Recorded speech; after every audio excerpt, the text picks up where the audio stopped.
Okay, I'm live. My light is on.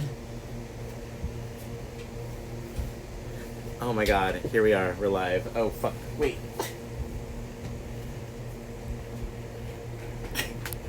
God. Wait, don't look at my awful shorts. Hi. Let's start this now. Okay. I think we're going hi. Hi everybody.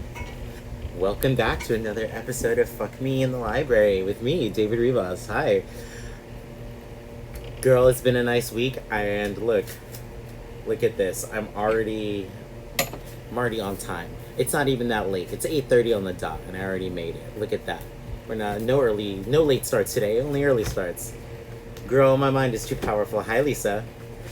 Well, Wig, welcome, guys. All right, who's ready for chapter 2 of The Ethical Slut by Janet Hardy and Dossie Easton?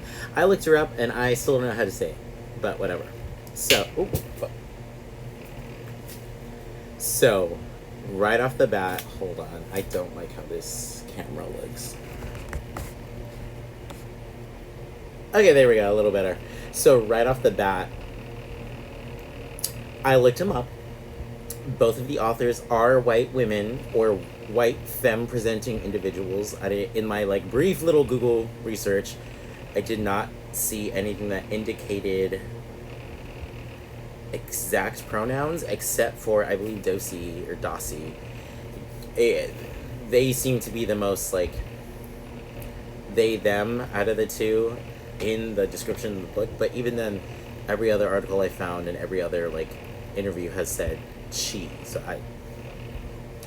essentially, we're dealing with white femmes who wrote this book. So, with that in mind, we will do our best to correct them as we go along and breathe through their mistakes and learn from them.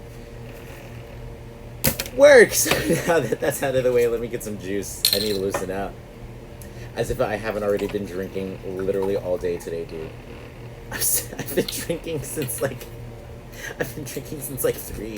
I'm kind of I'm still a little drunk. Also, the edible just wore off. Just now, it just wore off. But whatever. Okay, so welcome, guys.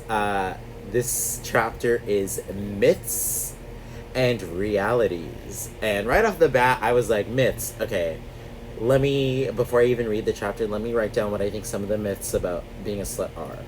And I was like, okay, this might be about women and their ability to orgasm, whether or not it's too hard, or for men too easy, or we're not educated enough about femme or vaginal orgasms and anal orgasms, that the belief that they aren't as stimulating as an ejaculation would be, or some sort of coming, but they are. Trust and believe. And penicize, the fact that it matters, or does not matter, rather. I thought those were 3 myths that might get addressed, and lo and behold, I was wrong. But c'est la vie. What else is new? So they start off by saying, we are conditioned. We are not meant to view monogamy as natural. It's something we are taught, and it comes from a very old place and truly antiquated beliefs of whether or not we should fuck more than one person. And I agree. Fundamentally, I mean, they said that a lot of people instinctively disagree with this, but most people just kind of fall into monogamy because that's what we all do. And I wholeheartedly agree. I mean, hello. Look at who's talking. I do not believe in it. I don't necessarily think I haven't seen it work successfully, and the times that it allegedly has, girl, those houses aren't happy homes, if that makes sense. So it works for some people, different strokes for different folks, but fact of the matter is, it's not going to work for everybody, and they addressed that right off the bat, and I thought that was lovely. They also said something pretty gaggy, not that gaggy. They said, where did these beliefs of monogamy get started? Often they evolve to meet conditions that no longer exist, so it's an antiquated belief. But not only that, I feel like it is distinctly like a colonial mindset. Like I should probably research more to back this up, and that's on me for not doing that, but these beliefs come from somewhere, and we're skirting around the fact that a lot of the time they're rooted in Christianity and Catholicism and all this like this Eurocentric belief system that essentially just colonized the whole fucking world, dude. Like these all take root somewhere, and they seem to keep skirting around where it's rooted from, like where it comes from. And I don't think that facilitates good conversation to not directly address, like, bitch, this is a European mindset. Get into it. That's what it is. So I'm finding issue with that. But alas, here we are. They also point out that monogamy can be trust. Can't even read my own notes. Monogamy can be traced back to I can't say agrarian traditional family values. So agrarian. This is like a rural juror thing. I can't say this. It's agrarian. Agrarian, I think, is how you say it. May not be. Hi, Eric. May not be how you say it. But alas, here we go. So agrarian essentially just means relating to the cultivation of land.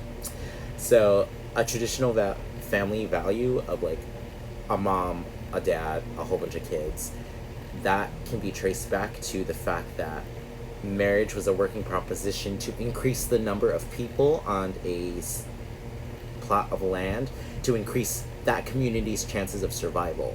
So that's a lot of the time where marriage and this monogamous kind of relationship developed from. I mean, I thought that was pretty cool. That's something I think we all kind of knew in the back of our heads, just never directly said that connection out loud. And I think we should address it out loud.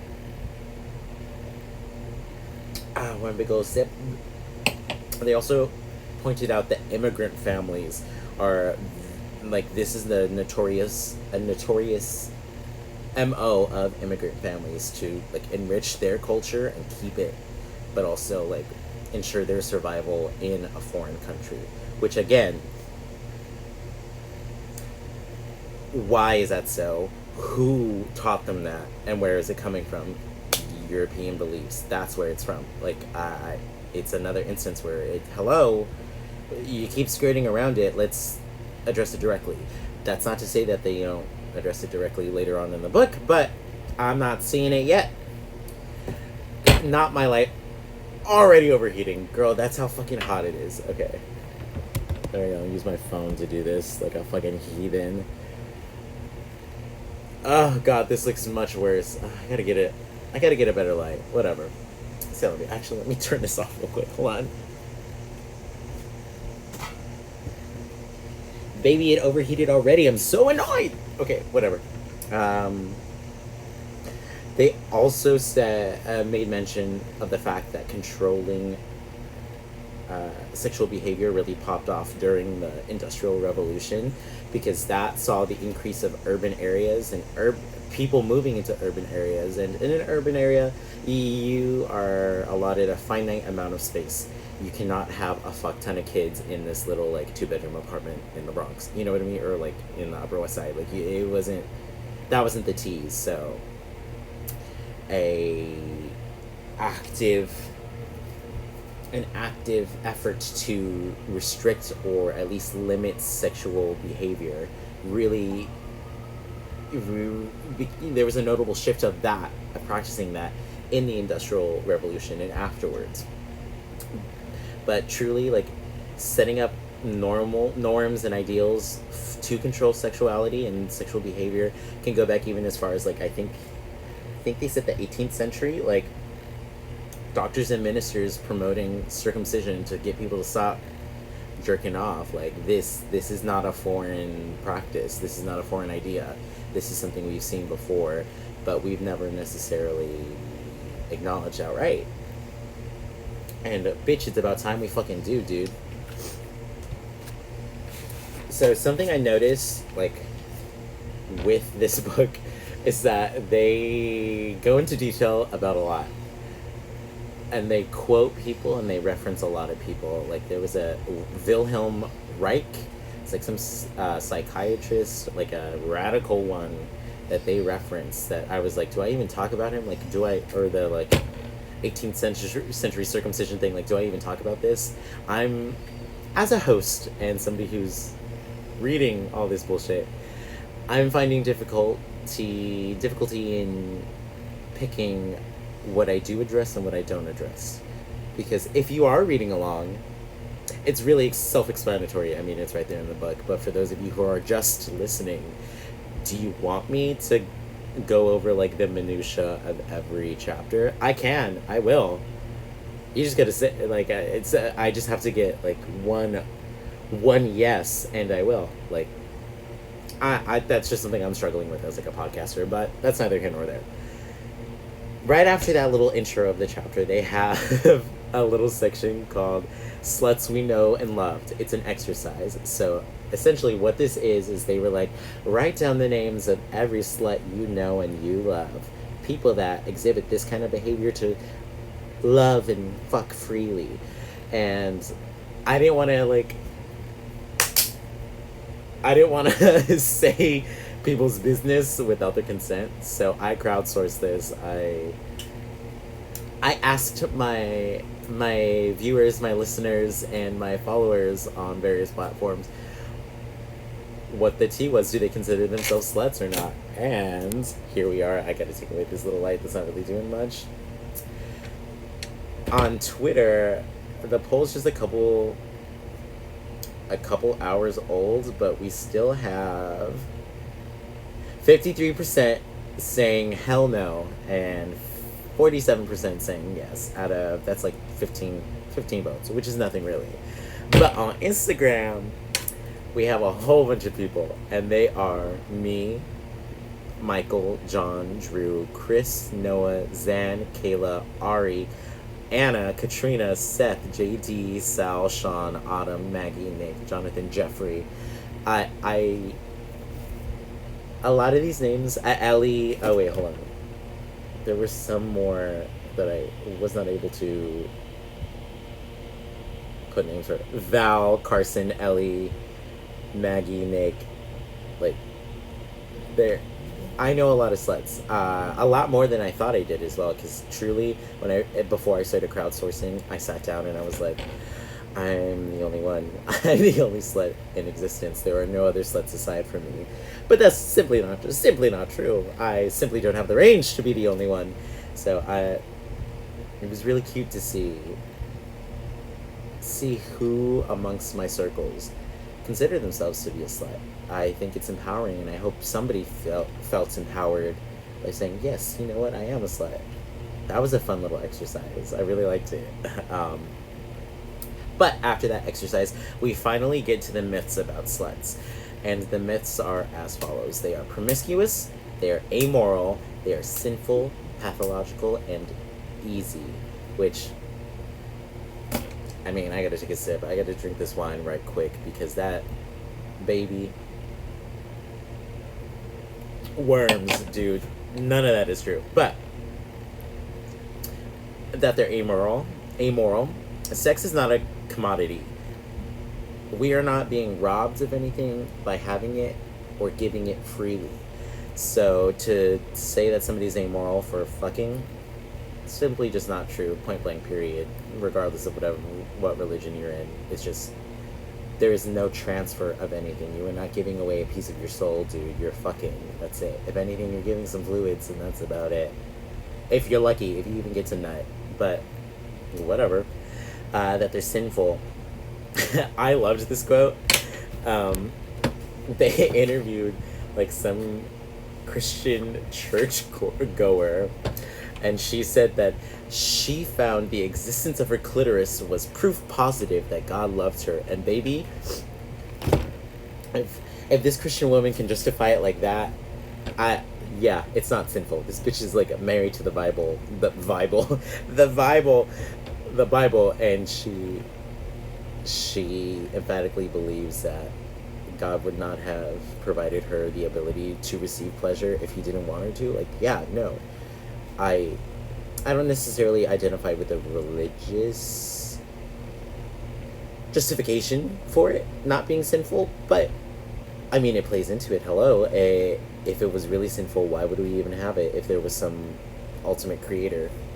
And that's T. That's T, Mom. That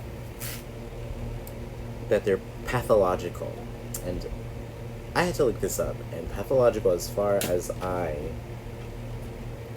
understand it, I'm going to look it up one more time because, again, the drinks are hitting. I've been drinking for a while.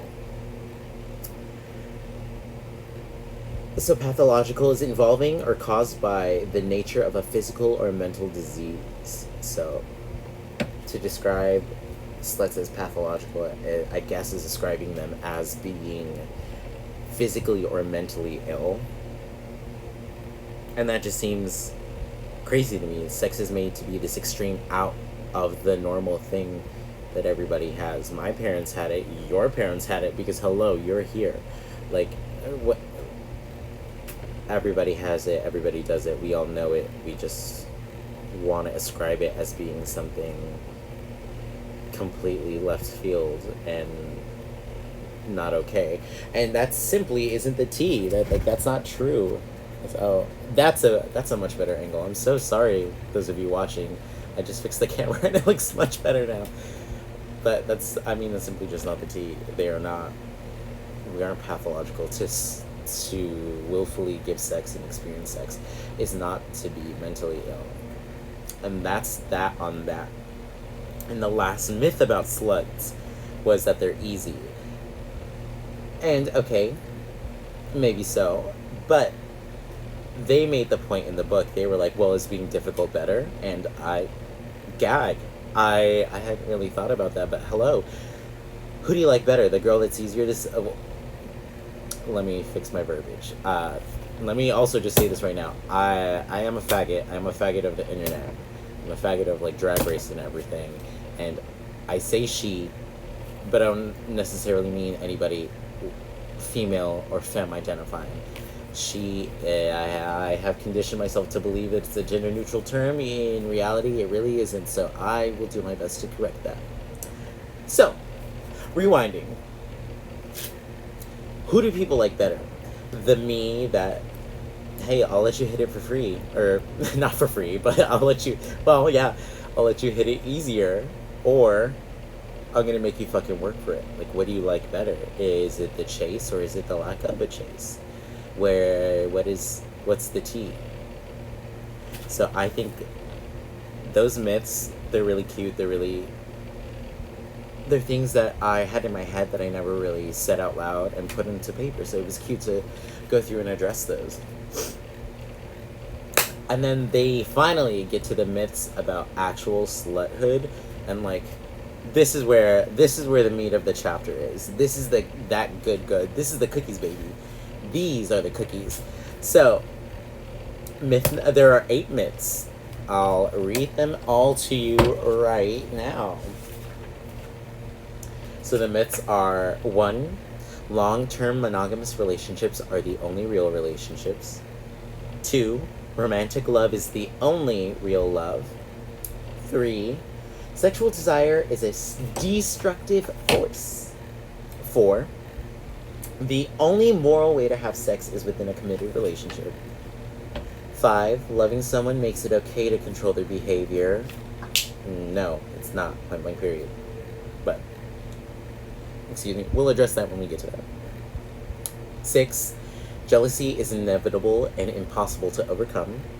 7, outside involvement reduces intimacy in the primary relationship. And 8, love conquers all. So those are the myths that they set up, and honestly, they're pretty gaggy. The first one, let's go myth by myth. And I wrote a fuck ton of notes. So let's go through my notes. So myth number one, long-term monogamy. Ew, the Midwest just jumped out. The long-term monogamy is the only real relationship. Hello, again, look at me and my partner. We have been non-monogamous our entire relationship for 6 years, and we are still going strong. We're very happy. We have a child. We have a baby cat together. So hello, that's point blank. Period. You are listening and you are watching somebody who breaks that stereotype. Get into it. I also have a quote that I have to allegedly read. They said very eloquently, there is nothing that can be achieved within a long-term monogamous relationship that cannot be achieved without one. Baby, you don't need a dick, you don't need a pussy, you don't need anybody, like, getting you off to succeed at what you want to succeed at. And that is something I think my friends forget. Not necessarily something that everybody forgets, but we see it happen every winter season, the cuffing season. It's a cyclical cycle of people not getting into a relationship and then feeling some sort of emptiness. But baby, in reality, you would have just done the same thing. You just would have fucked somebody consistently. You can do that without having a relationship. You're not losing anything. If anything, you're gaining more to do, but you're not losing anything in terms of your status, your financial security, or this, that, and the third. You might be gaining it as opposed to losing it. So, hello, you can still accomplish all the same things. And I think that's very true. They also pointed out that people will either question themselves when they don't feel monogamous, so they'll think, like, their reaction might be like, oh, maybe I'm like asexual or aromantic, when in reality, no, you're not down to subscribe to this idea of monogamy. And I also had to look it up for those of you who don't know, and this also, listeners, viewers, what have you, please feel free to correct me if I'm wrong, but as I believe it, somebody who's asexual doesn't experience sexual attraction, but rather other attractions. So, like, romantic, aesthetic, sensual, platonic, what have you. And somebody who's aromantic has feelings of intimacy that aren't necessarily romantic feelings. There's a strong connection, but it's not the connection that we are conditioned to believe is romantic. So, I think what they're getting at is that people who don't naturally cling to this conditioned idea of monogamy might believe that they do have something off about them, that then maybe they just aren't meant to be romantic or be sexual with people. In reality, they're dealing with their innate intuitiveness, fighting something that doesn't fit them, but still trying to fit it anyways. And that's not healthy or productive. Myth 2. Romantic love is the only real love. They immediately disagree with this, and they talk about this, like, sort of drunken love mindset, that love isn't something that should cloud judgment. Love is love. You're gonna feel it when you feel it. It's something you feel constantly. While it might motivate you, it's not gonna, like, change you. Passion, at least in my experience, passion does. So love and passion, they're not the same. They can coexist, they can live in harmony, they can live in dissonance, but that does not mean that they are the same. So I think that distinction is really important, especially when talking about sluthood. Like, you can have passion and intense feeling and emotion with somebody without it being love. I know, I've experienced that. Baby, as I throw my fan down, I have people on this earth that wrote songs about me that are walking around with other partners right now and not me. Like, good songs. I've also had people write shitty poetry, but that's not even really that. But, like, good songs. We had that intense connection. We had those intense emotions, but we were able to walk away from them and move on because it wasn't love. it was just great sex and great connection at that time in my life, at that time in their life, so they can live independently of each other, love and passion. And I think that's something a lot of people forget, and I wish more people would remember. I really do. Sexual desire is a destructive force. I mean, all I will say is this. It's not a destructive force. Lack of communication. Oh, sorry, I'm clapping into a microphone. Lack of a communication is a destructive force. Me and Drew conduct ourselves as such. I have this thing, I call it MTA rules. I'm like, oh, bitch, if you feel something, you're saying something. So if you feel some type of way about the way I looked at him, the way I looked at them, the way I'm fucking them more than I'm fucking you, bitch, you need to say something. You are a grown adult, mostly, like, in my relationship, for instance, we are both grown adults. You need to say something. We are not kids. We can, this passive aggressive bullshit that especially white people like to do, no, fuck that noise. If there's an issue, it needs to be brought up, and you need to say something about it. If you really care about the relationship, you will bring it up. And if it is not abusive, if it bringing it up will not endanger your safety, your house, your home, or your well-being, by all means bring it up. Sadly, that is not always the case, and domestic violence is something that's very real, and in bringing it up, that can endanger some people. And I do acknowledge that, and I wish I had a better answer of how to navigate that. But that's a very nuanced topic that I would like to give its own platform to another survivor. No, to another victim, in order to better elaborate on how to handle a situation like that. But I'm getting a little off track. Truly, just say something, have a conversation.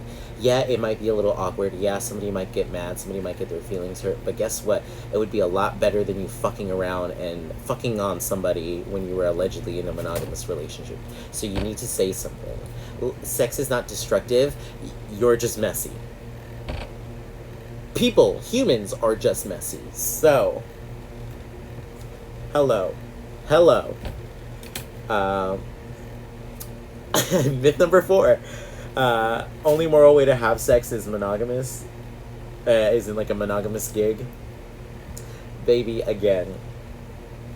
Sex is not a commodity. You're not transferring anything by having sex with a lot of people or no one. Or very few. It doesn't matter. You wanna fuck them. Enjoy it. Just enjoy it. It is not moral or amoral to have a lot of sex or not. Point blank period, it's not. I hope we all learn to live that way, but I know for a fact some of us won't. Myth number 5. Loving someone makes it okay to control their behavior. No.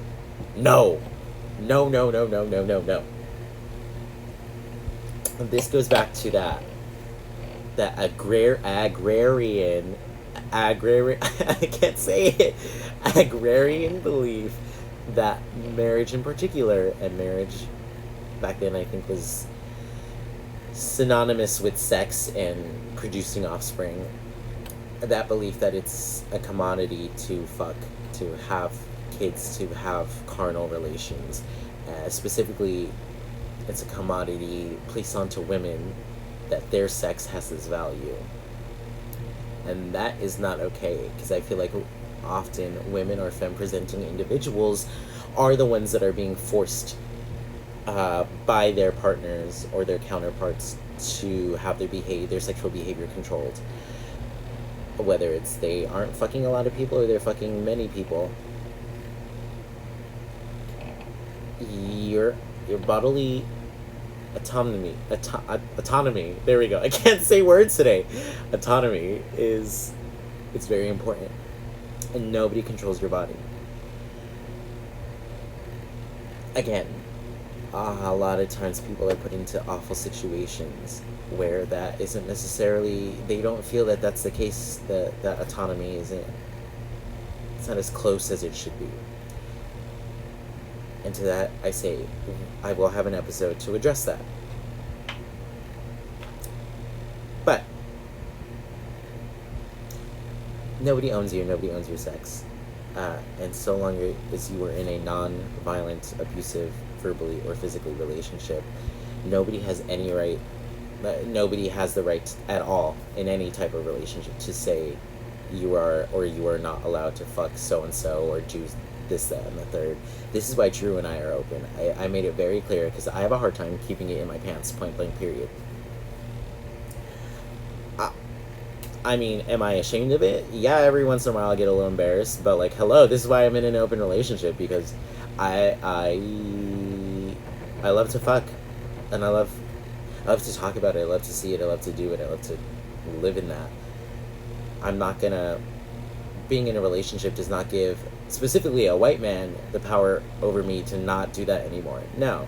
I'm gonna do, my mom is watching this right now, and she, out of everybody, will tell you, I'm gonna do whatever the fuck I want to do, regardless of whether you think it's a good idea or not. So I'm gonna fuck, point blank, period.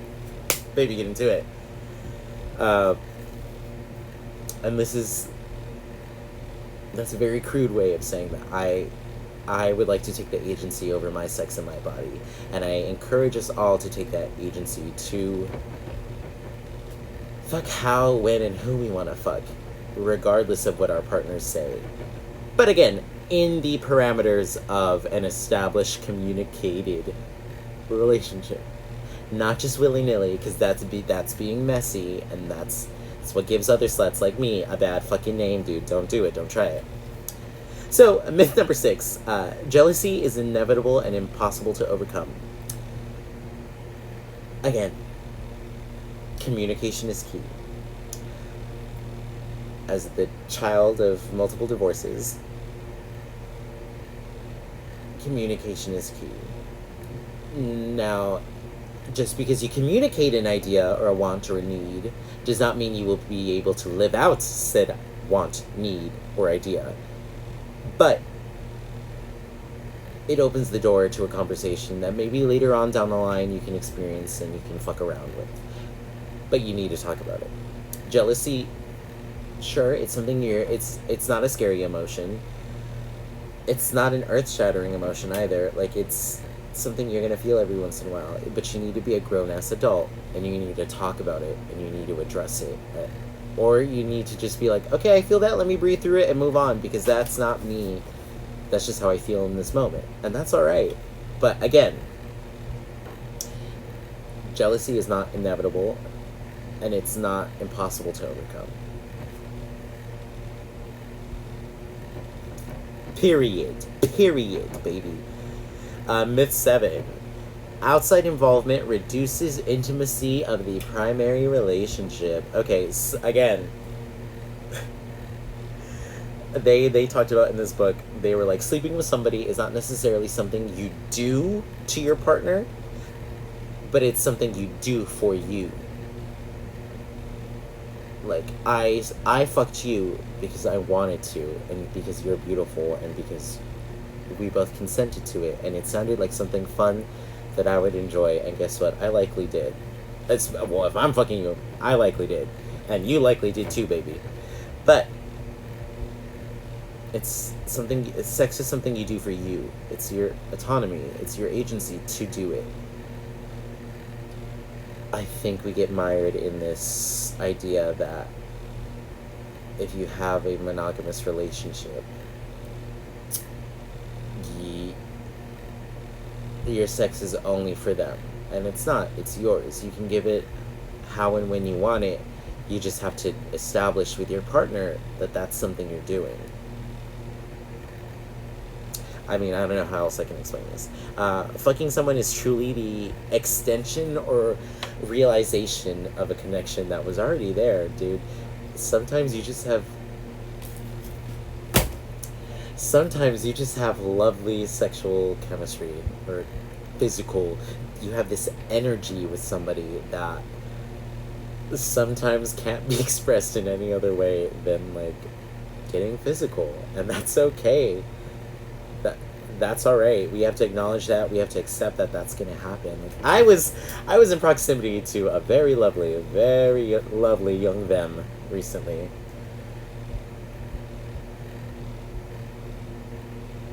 I mean, baby, I felt that the chemistry was hot. Like I felt it. I'm pretty sure that they felt it too. But the fact of the matter is, that wasn't their gig with their partner. It's the gig with my partner. And guess what? It was brought up. It was addressed. We moved on. Nobody was hurt. No lines were crossed.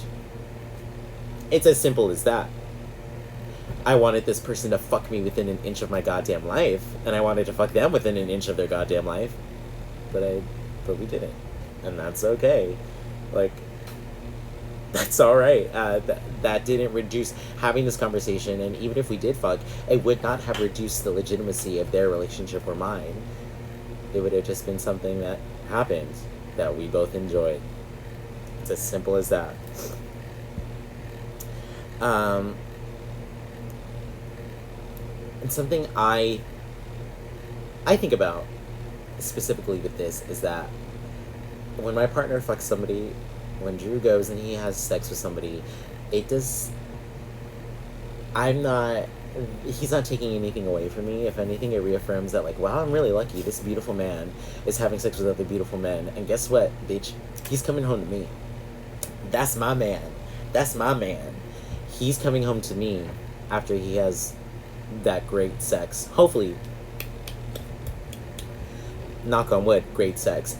Regardless, he's coming back to me. And that just reaffirms to me that, hey, we're good. I'm good. He's good. We're all good. And it's hot. Like, oh, it's hot. Like, it doesn't take anything away from me. And I feel like some people, they let their ego slip into it, and it takes something away from them in their minds. But in reality, I don't think it does. I really don't. And the last myth we have is that love conquers all. Love does not eliminate conflict. You're gonna have moments. Trust.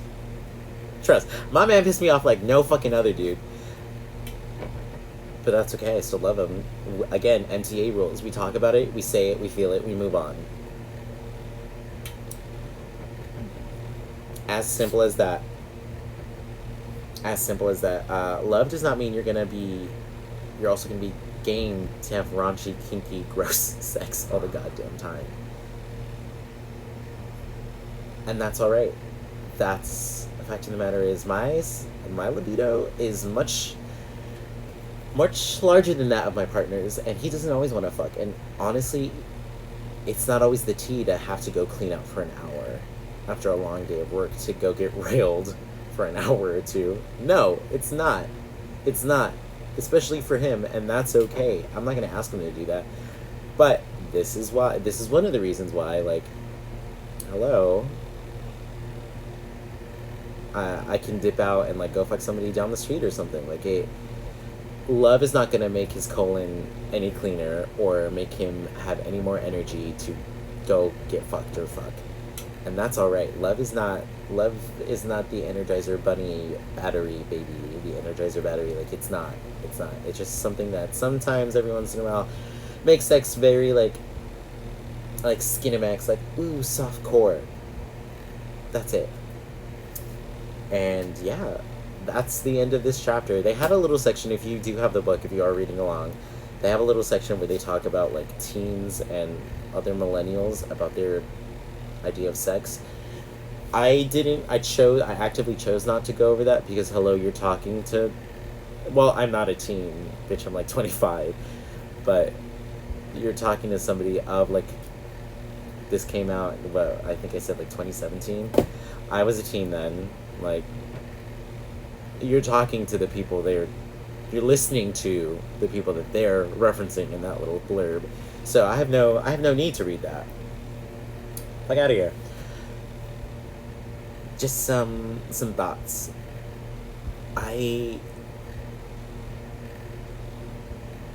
I don't necessarily know that I learned anything other than like agrarian and Wilhelm Reich, like other than like terms and specific people that have worked in relation to the theory of sex out of this chapter. But like I think I think this chapter put some of these what I thought were abstract concepts into focus. Specifically, like these myths. Like, I knew this. I've just never taken the time to sit down and verbalize it, or write it down even, or think about it as dynamically as they have. So this chapter felt very affirming for me. Yeah, girl, I can't. Lisa's making fun of me on these comments. I can't say it, Lisa. Agrarian. Agrarian. Agrarian.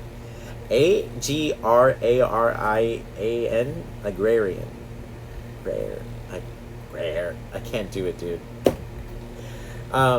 Regardless, all that to say, I feel that this chapter really reaffirmed what I already knew, which is lovely, and I'm very grateful for that.